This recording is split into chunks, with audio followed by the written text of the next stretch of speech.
आज फ्राइडे के दिन हमारे एमएलए कैंडिडेट सुनीता मैडम यहाँ पे मस्जिद ज़ोहरे करीमी में नमाज के बाद लोगों से मुलाकात की और ताज्जुब और खुशी दोनों है। ताज्जुब इस बात का है कि यहाँ पे कुछ शरपसंद लोग हमारे यहाँ के आने के बाद आकर कुछ बदमाशी करने की कोशिश करें, और खुशी इस बात की है कि मुसल्लियाना मस्जिद ने खुल के ऐलान किया है कि इस बार बीआरएस को मदद करेंगे, क्योंकि 2 साल की कारकर्दगी जो कांग्रेस ने की उसमें ना कोई मुसलमान वजीर है, ना कोई मुसलमान एमएलए है, ना कोई मुसलमान जो है ना एमएलसी है, और एक एमएलसी बनाकर भी उनके साथ मजाक किया गया। और जो मुसलमानों के मसाइल है उसकी आवाज़ को दबाने के लिए एक तरफ जहां पर दिल्ली में मोदी साहब जो है जो ड्रामा कर रहे हैं, वही यहाँ पे रेवंत रेड्डी उनके छोटे भाई उसी नक्शे कदम पे चल रहे हैं। उसी वजह से तमाम तेलंगाना के अवाम में बेचैनी है जुबली हिल्स को लेकर।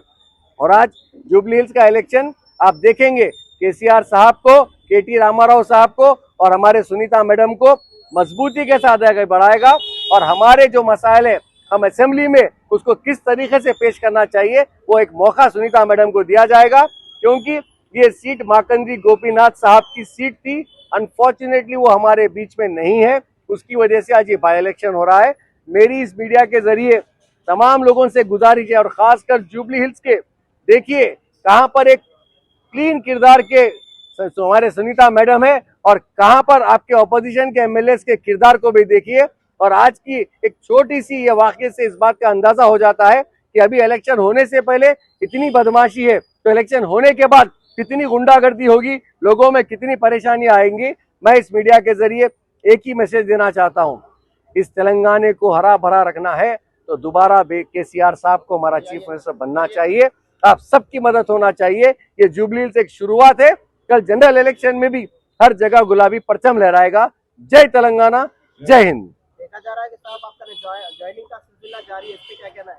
देखिए क्यों ना रहेगा, हाल ही में नवीन यादव साहब के भाई भी ज्वाइन हुए बीआरएस। बिल्कुल, क्योंकि उनको भी पता है बीआरएस पार्टी एक सेक्युलर पार्टी है और केसीआर साहब जो बात करते हैं उस पर अमल करते हैं। और आप आज हैदराबाद की तरक्की देखिए, मुझे अभी यहाँ पे एक ब्रोचर दिया गया है जो हमारे बीआरएस पार्टी की तरफ से, मैं एक बार आप लोगों की नजर इस पे डालना चाहता हूँ।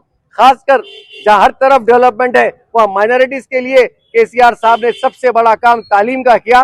205 रेजिडेंशियल स्कूल कायम किए। मक्का मस्जिद के मेंटेनेंस के लिए अगर कोई दिल खोल के पैसे दिए तो केसीआर साहब है जिन्होंने 8 करोड़ रुपए दिए।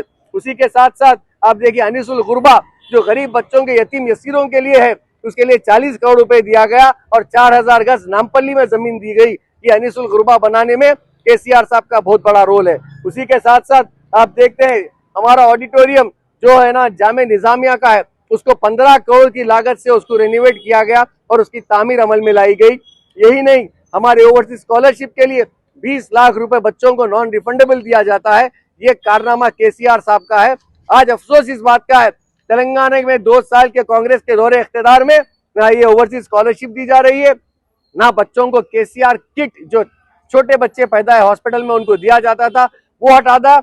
मस्जिदों के इमाम और मौजम के लिए केसीआर साहब ने 5000 रुपए हॉनोरियम दिया था, उसको भी रेवंत रेड्डी साहब किस्तों में दे रहे हैं और आज नए नए स्कीमों की बात करते हैं। मुझे अफसोस होता है, इन्हीं की पार्टी के एमएलए कहते हैं, इन्हीं की पार्टी के सदर भी कहते हैं कि ऐसे चीफ मिनिस्टरों को हमने लाके बिठा दिया जो ना किसी काम का है ना धाम का है, सिर्फ वादों का है, और वो भी पूरे 420 वादों का।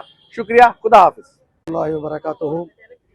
यहाँ पर इस मस्जिद का सदर हूँ मैं, मस्जिद इब्राहिम का, और हम चाहते हैं कि हम 100 भाइयों को लेकर चलें और यहाँ पर जो है कार को वोट देना है और हमारे केटीआर साहब को जिताना है और हमारे मैडम को, सुनीता मैडम को जिताना है।